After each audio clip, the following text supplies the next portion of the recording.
Oh, okay, good morning po.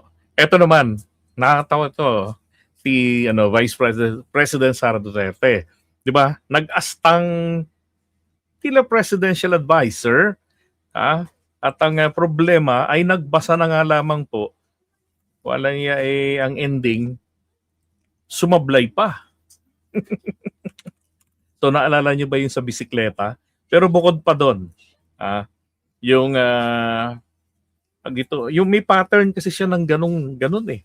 Na malala pa sa lutang. Ang hindi kailangang paggamit ng enerhiya Okay. tulad ng pag-carpooling, bisikleta. What? Tulad ng carpooling at bisikleta, hindi gumagamit ng enerhiya na galing sa petrolyo o sa kuryente ang pagbibisikleta. Baka ang iniisip ni Sara, electronic bicycle. Bibihira lang ang gumagamit nun. Di ba? Sus Maria Josep. At pwedeng ayusin ang schedule ng lakad upang Yun. mabawasan ang madalas na pagbiyahe. Di ba? Ang problema rito kay Sara, binabasa na nga lang niya, hindi pa niya tinignang maigi. O baka naman, first time niya lang talaga yan na nakita yung script doon sa prompter. At may prompter yan eh. Binabasa niya lang eh. Kasi kung pakikinggan nyo naman siya kapag yung impromptu, alam niya, para ka nakipag-usap sa 4 na taon na bata. O, eto yung isa, tingnan nyo ha. Chismis, tapos yung daing, bulad sa Bisaya, yung daing, boneless na siya, yun yung So, daing yung pinag-uusapan natin dito ha, tsaka yung pandesal. Okay? Daing at tsaka pandesal. pinaka-paborito ko na palaman sa pandesal, chismis tsaka bulad or daing. Meron ba rito sa inyo, mga kapatid? Type 1 nga po Meron na ba sa inyong nakagawa niyan?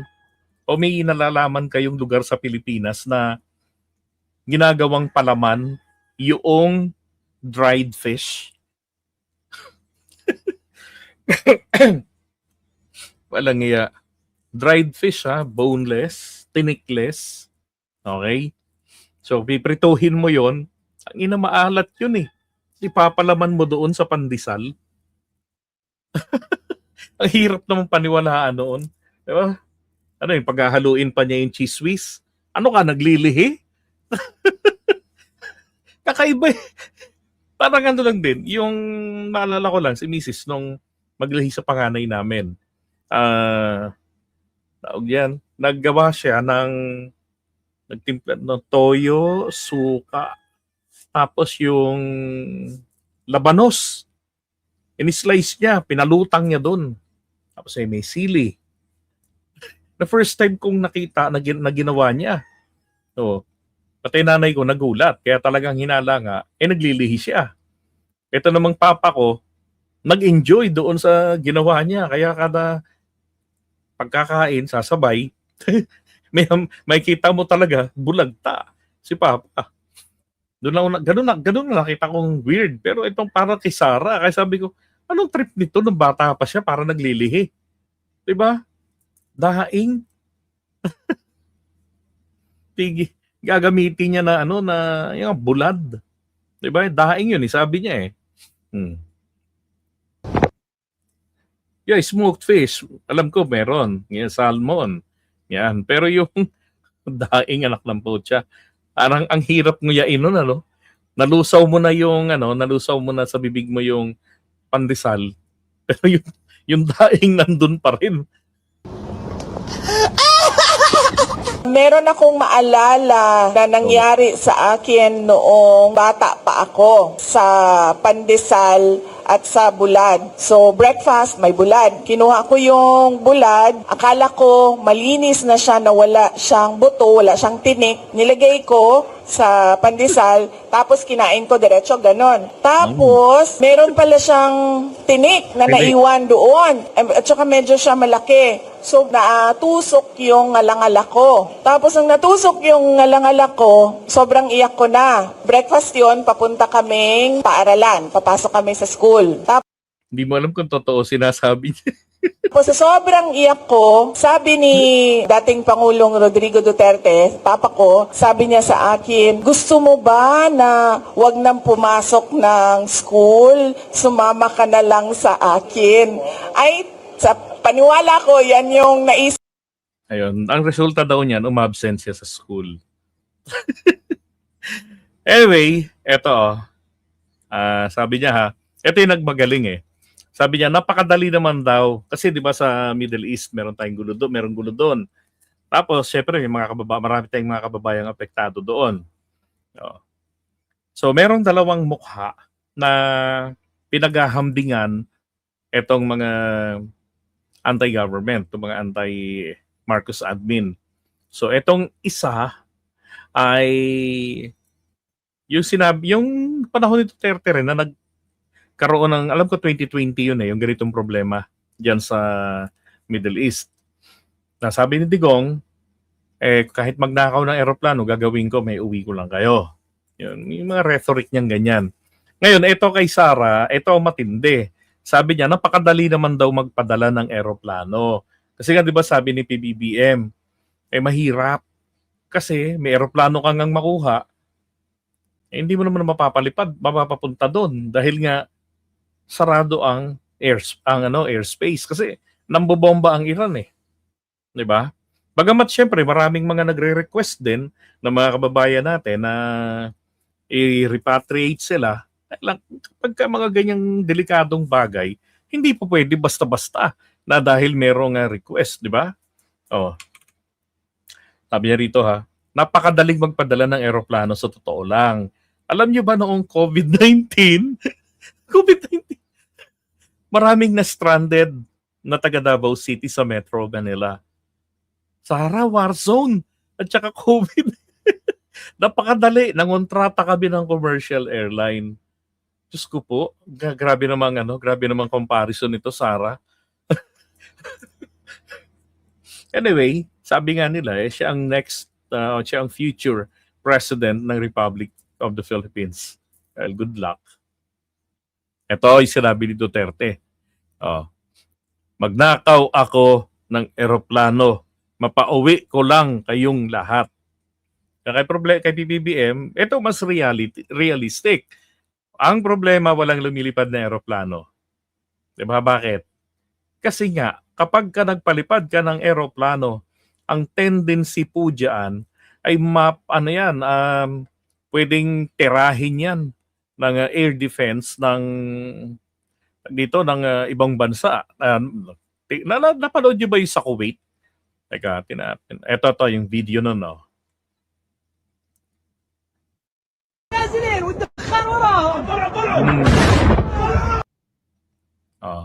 Yang bumagsak na yan, dalawang mamahaling fighter jet ng Amerika na never na natalo sa dogfight. Pero diyan lang po bumagsak yung dalawang yan. Friendly fire ang nangyari. Doon sa airspace ng Kuwait, akala nila yan ay sa Iran. Di tinira nila ng surface to air missile. Di sira, basag. Lumagapak, buti buhay yung piloto. Nung malaman nila na yan ay hindi Iranian, nag-thank you pa nga sila, babae yung piloto. Sabi nila, thank you for helping us. Pero yung eroplano sayang, 'di ba? So yun ang sinasabi ni PBBM na pwedeng mapahamak. Isipin mo, isasakay mo ang mga eroplano, papadala natin syempre nung panahon na yan, ang tanging eroplano lamang po na pwedeng mapalipad. Alam niyo kung C-130 ng Pilipinas. Eroplanong yun, pang military yun. Paano kung dadaan yan dyan sa airspace ng apektado ng gulo? Tapos mapagkamalan niya na sa Iran, mapagkamalan niya na drone. 'Di ba? Kung nakatutok lang sila doon sa kanilang radar. Tapos hindi yan naka-identify ng tama.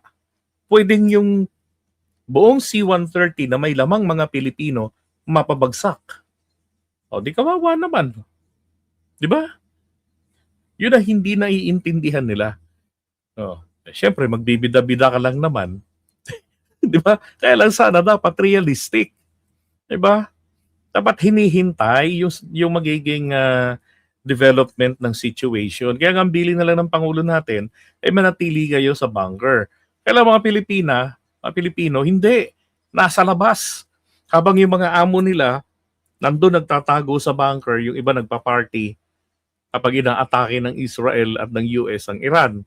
Ang mga Pilipino naman, kapag umaatake ang Iran, ng mga missiles at drones, nasa labas sa mga Pilipino, naghahanap ng pang-reels tsaka pang-upload sa TikTok. Di ba? Totoo yung sinasabi ko na yan. Kasi ang daming mga nag-upload ng mga kababayan natin eh. Again, eto po, sabi ng Pangulo natin March 11. The government will be chartering 2 flights from UAE, Riyadh, to repatriate OFWs affected by Middle East crisis. Sabi ng Pangulo natin. Diba? Yan rin, binanggit din ni Attorney Claire. Teka, maya na yan. Isipin nyo mga kababayan, no? Ito yung dami ng mga Filipino diyan sa Middle East. Diba? Lalo sa UAE. 1.1 Filipino. 1.1 million. Paano mo nga hakautin yung mga yan? Sabi ni Netflix.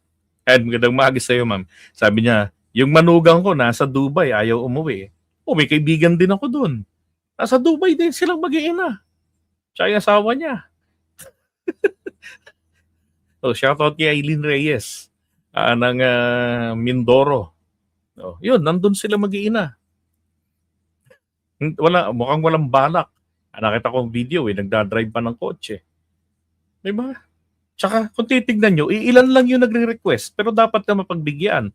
Tignan nyo sabi dito, Senate investigation yan. Sabi dyan, total of 327 requests from the Middle East as of March 10.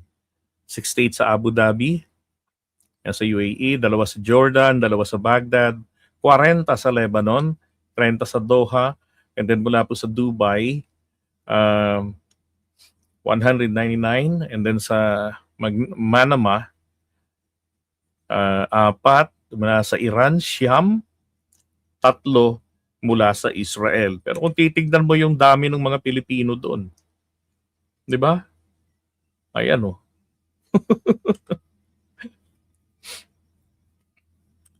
So yung so far, as of March 10, 188 na yung repatriated. Ngayon, ito yung sinasabi ng question. Merong nagsasabi diyan na hoy, sarili naming gastos ito. Hindi naman po kasi nangangahulugan na pag sinabing repatriation or repatriated, dapat lahat ay sagot ng gobyerno ng Pilipinas. Yung parang tipong rescue mission. Diba? Siyempre may papel yung gobyerno doon na masiguro na itong mga Filipinong ito'y mapagbibigyan ng access, makabili ng ticket, makasakay ng eroplano pabalik ng Pilipinas, maging safe. Diba? Ngayon, ito pa si dating Supreme Court Associate Justice T. Ham. Sabi niya, ito DDS talaga ito. Sarado ang airspace sa mismong war zone. Oops, hindi May ibang mga bansa na nung mga kasagsagan, nung mga unang araw, nagsara talaga sila. Yung commercial flight, ayaw muna nilang magpalipad. Kasi nga, delikado. Malay mo, pahabol sa drone yan. Diba? Nag-iingat din naman sila. Sabi niya, sarado ang airspace sa mismong war zone. Ang airspace sa mga lugar sa labas nito ay hindi naman sarado. Kung susundin ang lohika ng Malacanang, kailangan pa nating hintayin na matapos ang digmaan bago makapagsimula ang pamahalaan ng pagpapauwi sa mga Pilipinong naipit sa gitnang silangan. Kung susundan ko ang kanyang logic, well, Mali po siya roon ng pagkakaintindi. Kasi kapag natapos na ang giyera, wala nang Pilipino doon na magre-request pang umuwi ng Pilipinas. Tama? Siguro kung meron, siguro mga 0.1% na lang ng total population ng mga Filipino ron. Ang gagawin nila sa Pilipinas, yun ang iisipin nila eh. Diba? Ang mahal ng gastusin ngayon sa Pilipinas dahil sa giyera. So, I need work. Dahil pag uwi niya ron, tatanungin agad siya, kailan ka aalis? Kawawa ang buhay ng mga OFW sa totoo lang. 'Di ba? Hindi pa nakakalagok ng nakakaisang tasa ng kape ang tanong na, "Honey, kailan ka uli lilipad palabas? Kailan ka babalik doon?" 'Di ba?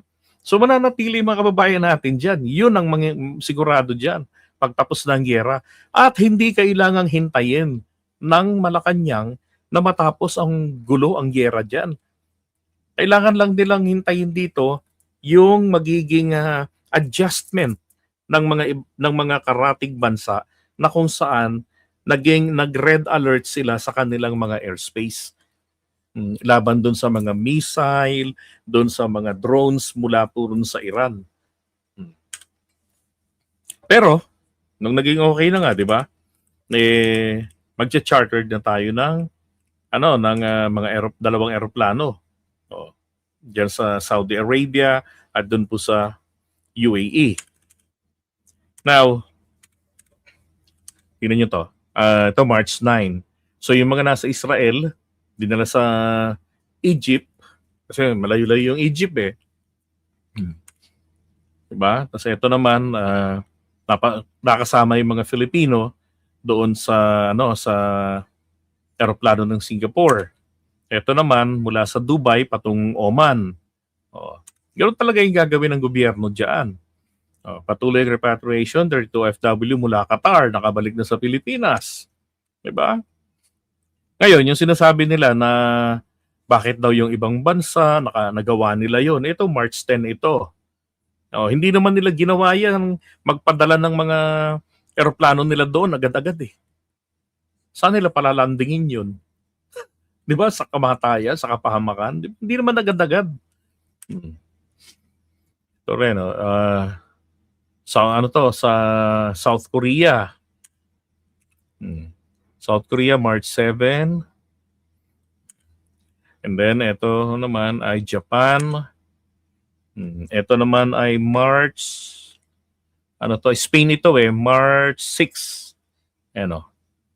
March 6, 2026. 3:38 ng hapon. Ejército del Air, yun na yun. Ito yung pinost ni Harry Roque na sinasabi ng iba na fake news. Hindi po yun fake news. Ang fake news doon yung nagsabi na fake news yun. Kasi tinanong niya itong eroplanong ito sa AI. Sabi ng AI, mukhang noong 2023 pa yan. Pero hindi. Meron pong video talaga yan. May kita ninyo yung link. Isa sa Twitter, isa sa Facebook. Na totoo na nakapagpadala doon ang Spain para i-repatriate yung kanilang mga mamamayan. But again, hindi po mismo nung oras ng kasagsagan ng gulo. Okay? Ayan sa FB niya. Kung gusto nyo mapanood ang pruweba, ayan ang link. Screenshot nyo, tapos i-kopyahin nyo. And then, i-google nyo. Ayan, a Spanish military plane has successfully evacuated and 171 Spanish citizens who were residing in the Middle East. Spanish authorities are also pecha March 5. Okay. Ngayon, bago yon, ito muna. So ito, sa post ni Mark Ian, ang nangyari, yung kanyang pamasahe, ang nagbayad po ang OWA. Sabi nga nito ni Cristel Calixto, ganyan din po ako noong nakasama ako sa repatriation. Lahat ng gumastos ay ang OWA may 10K cash assistance pa. Hindi nagkakamali, time ito ni Duterte. 10K. Kasi gayon, 15K na eh. Eto, tingnan niyo yung video. Katulad ko din po. OWA din po ang nag-process ng ticket ko para makauwi ako dito sa Pinas. Diba, Owa? Nagpapasalamat po ako sa binigay na tulong. Diba? Kaya yung mga ka-DDS natin dyan, iyak na lang. Diba? Hindi naman po pwedeng